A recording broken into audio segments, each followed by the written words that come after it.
10 years ago, I was invited to celebrate the Mass here at St. Francis College. It was the Monday Mass at 12:30.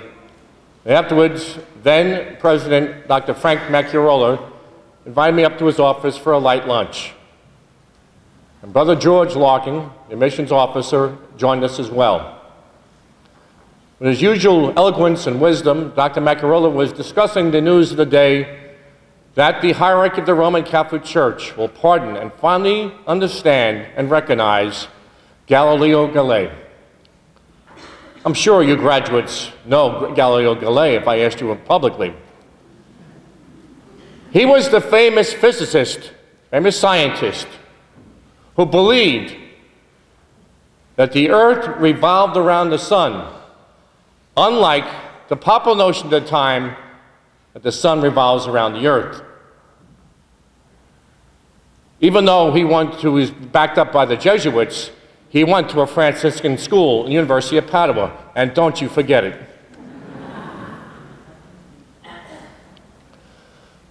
When he fought what he believed in was right, he faced the Grand Inquisitor. He was proved to be a heretic and thrown in prison for the rest of his life. Dr. Macchiarola was saying, boy, I wish the church listened to Galileo Galilei. And Brother George, with his usual wit and understanding, says, well, all the Inquisition had to do is listen to Galileo. And Dr. Mack says, what did he say? He said to the Inquisitors, hey, all you have to do is look in the telescope and find out for yourself. They chose not to do that. We would believe that faith and reason must have been, in the history of the church, must have been some type of dichotomy. Well, all those on the faith side here and all those with scientific method and reason on this side. That is not true. That is not true. That was just a common misunderstanding that occurred 400 years ago, and gratefully has been rectified, although it took 400 years. But if you look at the Franciscan charism of Franciscan scientists, we have a rich heritage. Brother Owen can tell you quite clearly, but of course he's about to teach, idea of a certain friar named Roger Bacon, who was a prime member of the Oxford Franciscan School. You heard of Oxford, one of the most famous universities in world history. Franciscans were there, and so was Roger Bacon in the year 1256, and putting out the importance of light and energy. And he preceded Galileo Galilei, but because of his scientific method, allowed for Galileo Galilei to understand the idea of physical understanding of having a telescope, because of the foundation stones put forth by Roger Bacon. Didn't end there. It continued forth, and not just in Europe. In 1536, Friar Bernardino de Sahugon, a missionary anthropologist from Spain, went over to Mexico City at the time and founded the first school of higher learning in all the Americas. El Imperio Cruz Santa, the Imperial Holy Cross School of Learning. And from there, he was not a natural scientist or physicist like Roger Bacon.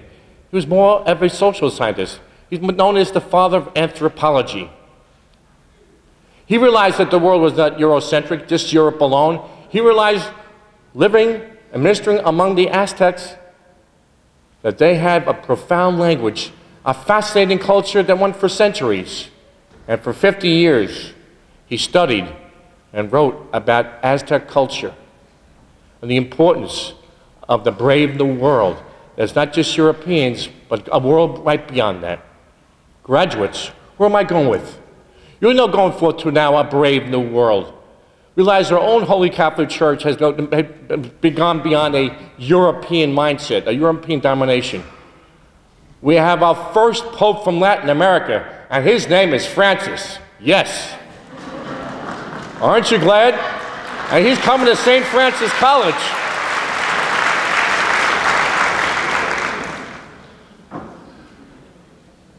All of Franciscan learning for the last 800 years is based on wisdom. And here in the first reading we heard, that Patrick read so eloquently from Sirach, the wisdom literature is study the generations long past and understand. For us to understand our present, our future, we have to understand our past, who we are. Well, understanding our past helps us not to make the same mistakes in the past as we did with Galileo Galilei, but learn from them and move on. You've made mistakes, I've made mistakes. We learn from mistakes. And from making those mistakes, we learn to be better with our God-given talents and understanding. The wisdom that Bernardino de Sahagún combined and bridged the gap between European culture and Aztec culture. We here at St. Francis College, we're proud to be from many ethnic backgrounds, from many world religions, from any linguistic backgrounds as well. We are a wonderful mosaic of God's love right here in Brooklyn. It continues forth what we hear from the Psalm 40 that Danielle just read so well. Here I am, Lord, I come to do your will. Graduates of 2013, I don't have to tell you what you already know, that the world does not revolve around you. Your mother and father told you that many years ago, and your guardians. No, the world does not revolve around you, but you, with your St. Francis College education, can help change the world and make it a better place. It'll be from physics, education, accounting, whatever major you had, your education, your experience here at St. Francis College doesn't make you revolve around the world, but you can play a precious part to change the world for the good. That's echoed in today's second reading that Furman read very well. He finally found a reading too. Paul's message to the people of Thessalonica was not easy. It began with the words, we drew courage through our God to speak to you the gospel of God with much struggle. This past year, we've had a little struggles our own way here at St. Francis College. We had Superstorm Sandy, where over 200 students, faculty members were displaced from their homes. And if our wonderful president, Brendan Dugan, kept the place together. He helped to look at all the face our fears, the fear of losing a home, the fear of losing a job, the fear of losing my marriage. Our president lived in the living Franciscan tradition of bearing an anchor amidst a stormy time. And we got through, haven't we? And we continue forth in this way is of John's gospel.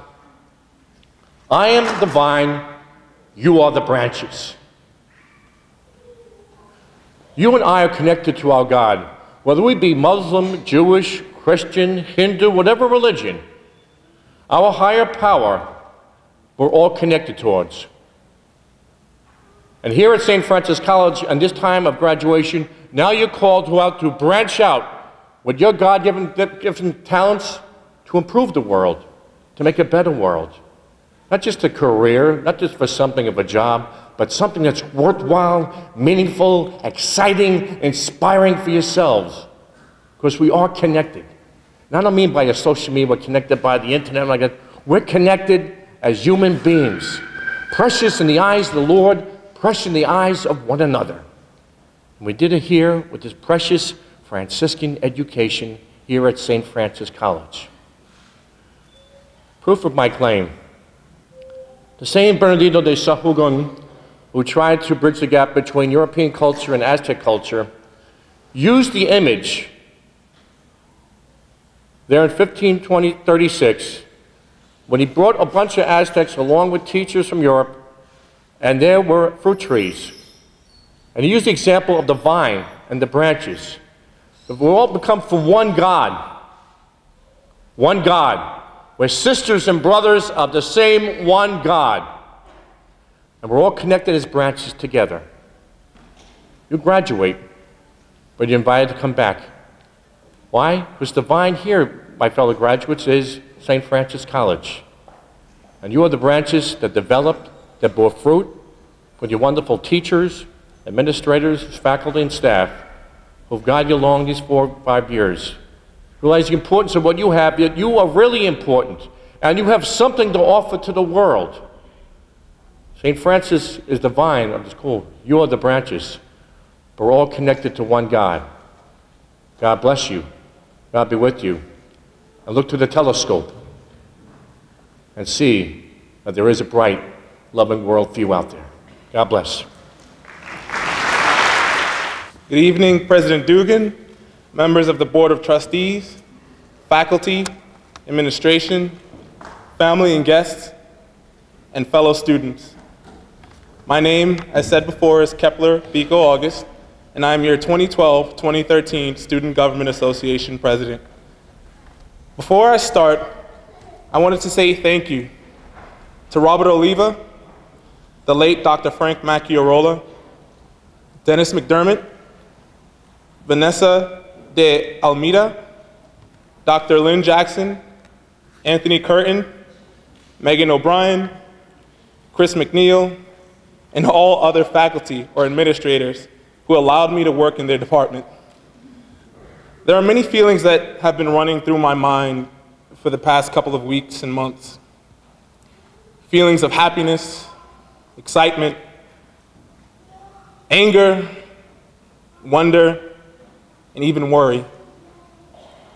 But what remains constant is the idea of being committed and focused on my goals. A rap artist by the name of Kendrick Lamar once said, yeah, Kendrick Lamar, it's real, it's getting real out here. A rap artist by the name of Kendrick Lamar once said, we all get distracted. The question is, would you bounce back or would you bounce backwards? Would you know how to act or take action? It's just a part of life. And if your vision's impaired, you'll probably lose it all tonight. Now, I'm not sure about everyone else in this room, but I'm not the best of students. Some of the professors here that I might have had can say. But, however, knowing that fact,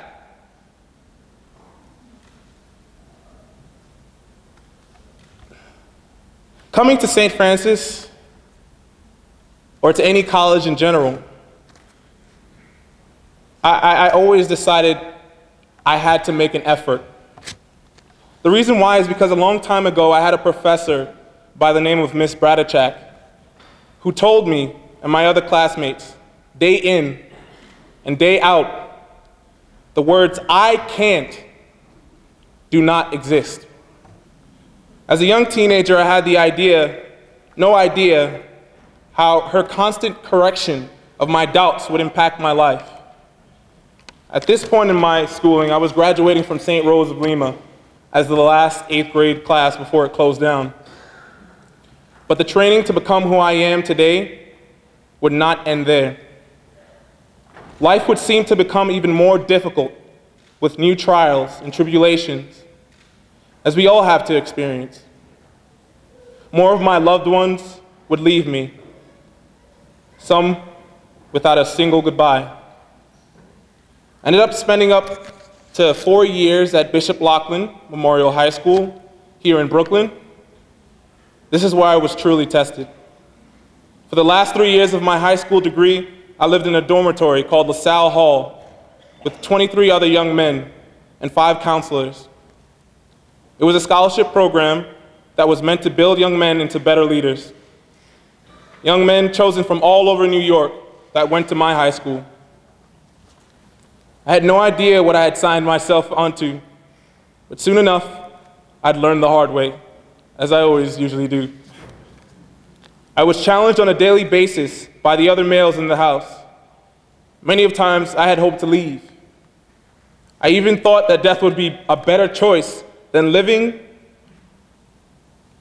there after actually shedding a tear.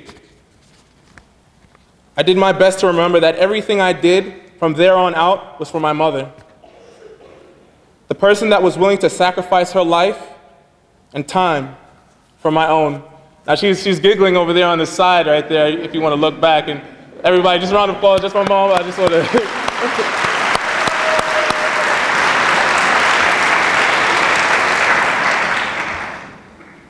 The person that worked 2 to 3 jobs in order for me to eat, sleep, travel, and live.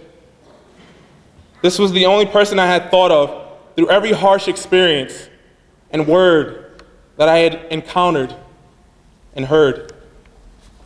Strangely enough, standing in front of all of you today, I realized that those defining 4 years of my life helped me to be a stronger person than what I once was. The words, "I can't," have almost become ghosts to me. Coming into St. Francis, I would meet people who would help me grow, but also meet individuals who would represent a caution sign towards who I should stay away from, as you all have. Not only did my hunger grow for a better life, but so did my ego. Coming into my junior year, I would receive some of the most important words of my life. Those words came from Dr. Frank Macchiarola and my former track and field throwing coach, Anthony Liriano. Dr. Mack helped me realize that the only reason why I was getting C's was because I was lazy. You know, we all have that attitude about life. We're not lazy, but in all actuality, we're just being lazy when we don't want to do something. For a long time, I had been told that I was lazy, but looking at all the plaques on his wall made me take that message in even more than I would anybody else. It helped me realize that by accepting my faults, it would help me overcome them slowly. Coach Liriano helped me discover my potential. He told me something that I needed to hear in order for me to improve the confidence that lay dormant for quite a while. He told me that I had grown so much from freshman year and that I had so much potential that he had not seen from anyone he had coached before. Now, when he told me that, I was like, you know.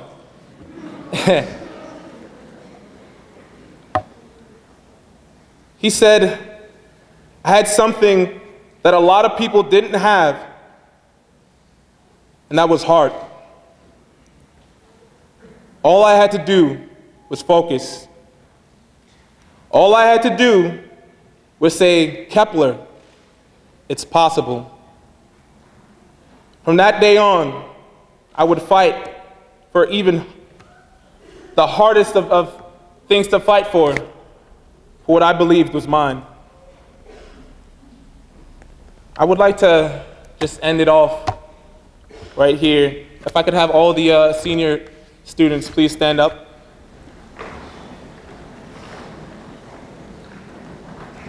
If you will, please all, yeah, round of applause, round of applause.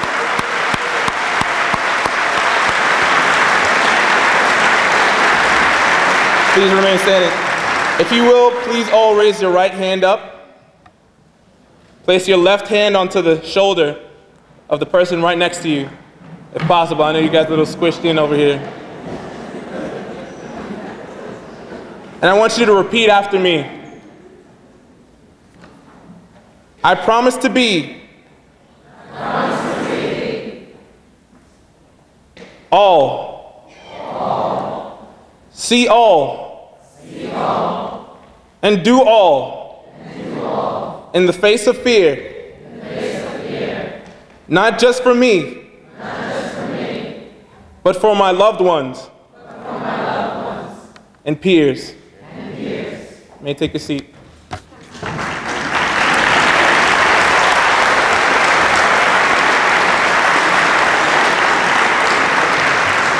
Thank you all for allowing me to be here. Thanks to everyone that trusted me to represent them. I wish the best of luck to everyone and anyone who's willing to fight for their life. Guys, see you around wherever you may go. Best of luck. Do great things in life. Members of the clergy, the administration, faculty, guests, parents, and you, the class of 2013. My name is Joe Hemway, class of 1984. I serve as your president of the Alumni Association of St. Francis College. And there's a lot of ceremony about sending you out and telling you, okay, let's commence, it's time to go, you've done a great job. I have the job actually of asking you to come back, just at the same time that everybody's telling you to go. So, and I've got about a minute or two to do that, so I will make it as brief as possible, but I think that's about all that I need to do this. Every class takes with them the things that happen during the time that they're in school, not just in school, but around the world. And this year has been like no other for many of you, and this year alone has proved some difficult moments and some unforgettable times. We had an unprecedented storm, and we've had some horrible examples of people who choose evil and choose to destroy rather than preserve life and celebrate it. But through it all, there are the forces of goodness too. An administration and faculty led by one of our own, Brendan Dugan, who said our students will remain whole in the midst of this storm. And they listened to the students, and they took care of them, and they listened to the terrible things that happened to them and their families. And like no other, this community came together and responded, as did our alumni through their generous hearts, to make sure that the youngest terriers were whole. We found Francis in that storm. But then early this year, there was an incredible beacon of hope in the selection of Pope Francis, namesake of our own Francis of Assisi, to provide an example of selflessness in a world that desperately needs it. We found our Francis again, just as you embark on your journey. When I was a student at SFC, I had a great many teachers, wonderful teachers, one of whom is with us today and had a profound impact on me. And he was also Francis, Dr. Francis Green.